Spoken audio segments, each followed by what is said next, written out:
See, now we come to the solution of question number 4. Okay, we have a hollow prism. तो मैंने जो diagram दिया था उस डायग्राम को इस तरीके से हमने ड्रॉ किया. यहाँ प्रिज्म का एक फेस को हमने लिया है. Okay, this coordinate we have x and this coordinate we have z. Okay, outside the plane of paper we have what? Y coordinate. This side has length L, this length is also what? L, और ये length भी हमारे पास क्या है? L है. Okay, now this prism has been kept within an electric field that is given what? A is equal to ax plus b, where a and b are what? Constant I cap. Means electric field is variable along what? X coordinate. जैसे जैसे x change हो रहा है electric field का value क्या हो रहा है? चेंज हो रहा है. ओके, नाउ ऑब्जर्वर, हम जो ऑब्जर्वर है ये आउटसाइड द प्रिज्म है. Okay, now suppose at this surface it is at a distance suppose x, electric field is E1. Okay, और इस वाले सरफेस पे जो इलेक्ट्रिक फील्ड है that is suppose what? E2. तो E2 is greater than E1 क्योंकि इस surface का डिस्टेंस इससे ज्यादा है. ओके, और E1 E2 का वैल्यू जो है हमारे पास आ गया ये.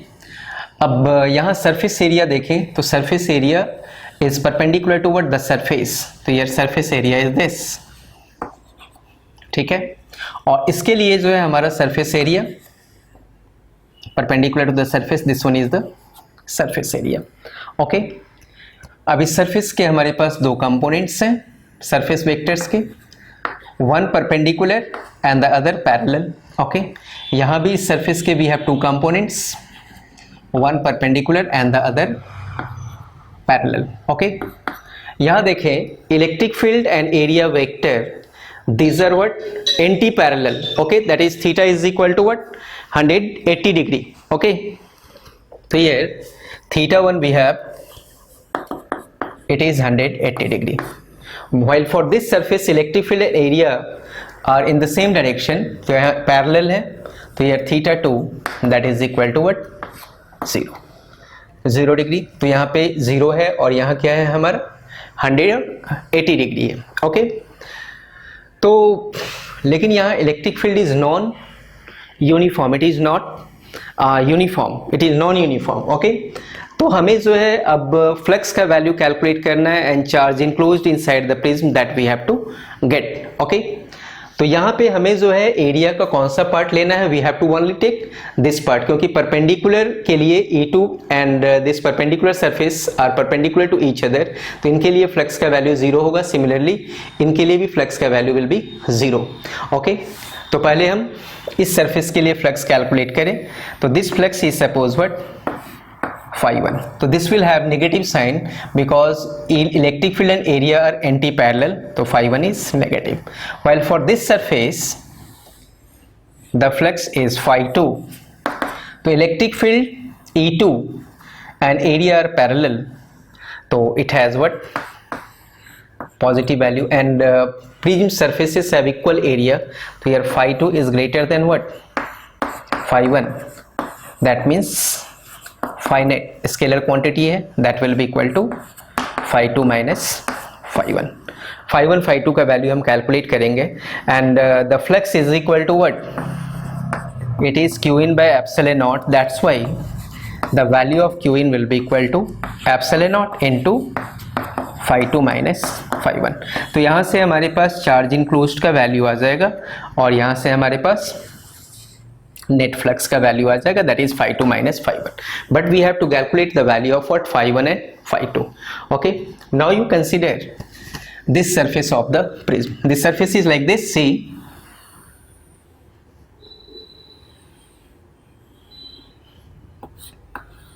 the surface of the prism is like this. Okay, it is like this. Now see, at a distance x from the origin of coordinate system, तो x डिस्टेंस पे यहां से x डिस्टेंस पे हमने एक एलिमेंट कंसिडर किया. This element has length what? ds. This length we have what? ds. Okay. This angle we have what? 60 degree. This angle we have 60. Equilateral triangle है, ये face बना रहा है. Okay, 60. Now we consider this part. इस part को अगर हम consider करें, if we consider this part, this one is dx and this one is what? dy. ये हमारा dy है और ये क्या है? dx है. तो this angle we have 60 degree. Okay, तो y we have what? अगर हम इस लाइन को कंसिडर करें, सॉरी ये z कोऑर्डिनेट है, तो z में हमने z लिया. तो इस लाइन का अगर इक्वेशन देखें, this coordinate is x and this coordinate is z. So this line has equation z is equal to y is equal to mx straight line passing through the origin of coordinate system. It is tan of 60 degree into what? X. That is, now differentiating both the sides, what we get? dz is equal to root 3 dx. Okay, तो इस dz का हमने value calculate कर लिया. That is equal to, तो अब देखें, इस वाले पार्ट का हम एरिया नहीं लेंगे, इसका हम मैक्रोस्कोपिक व्यू लेते हैं. इसको एक बार यहां समझिएगा.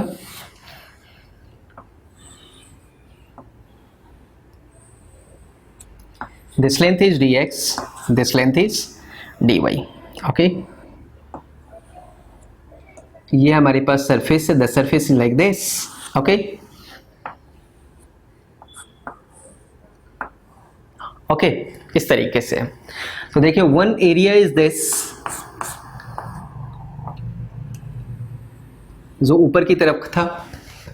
This area was for D a perpendicular. Okay, और एक एरिया हमारा ये है, इस सरफेस से है.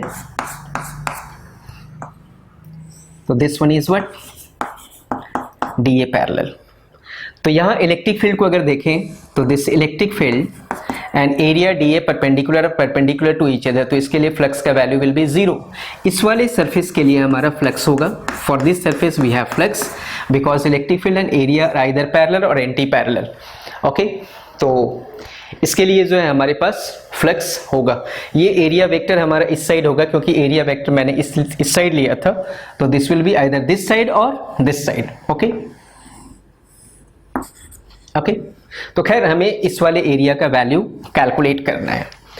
तो what is the value of what? dz, that is root 3 dx. और ये लेंथ हमारे पास क्या है? l है. तो this da parallel we have what? Magnitude यहाँ कैलकुलेट कर लें, क्योंकि इस सरफेस के लिए एरिया वेक्टर हमारा इस डायरेक्शन में है और इस वाले सरफेस के लिए सिमिलरली इस डायरेक्शन में. डायरेक्शन का सिर्फ डिफरेंस है. तो that is length into width. Width is what we have? dz. It is actually dz. Okay, तो l into root 3 dx. ये एरिया हमने कैलकुलेट कर लिया. Now see, electric field into area, it will be giving you the value of what? The value of flux. तो हम इस surface पे अब स्मॉल फ्लक्स का वैल्यू कैलकुलेट कर सकते हैं. तो what is the value of d∅1?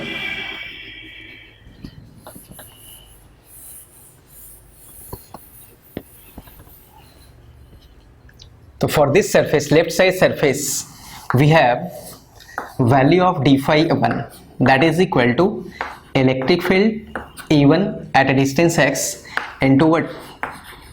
dA parallel. d∅1, it is ax plus b, and dA parallel we have what? L into root 3 dx.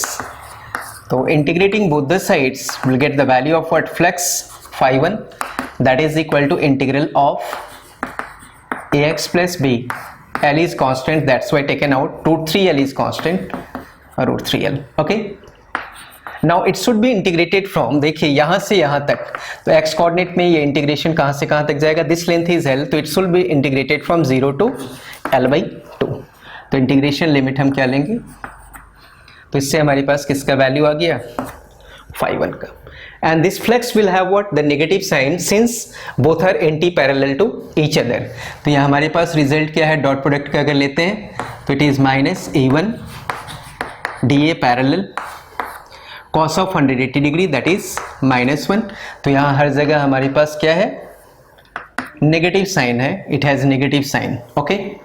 तो it is phi1 is equal to minus, okay.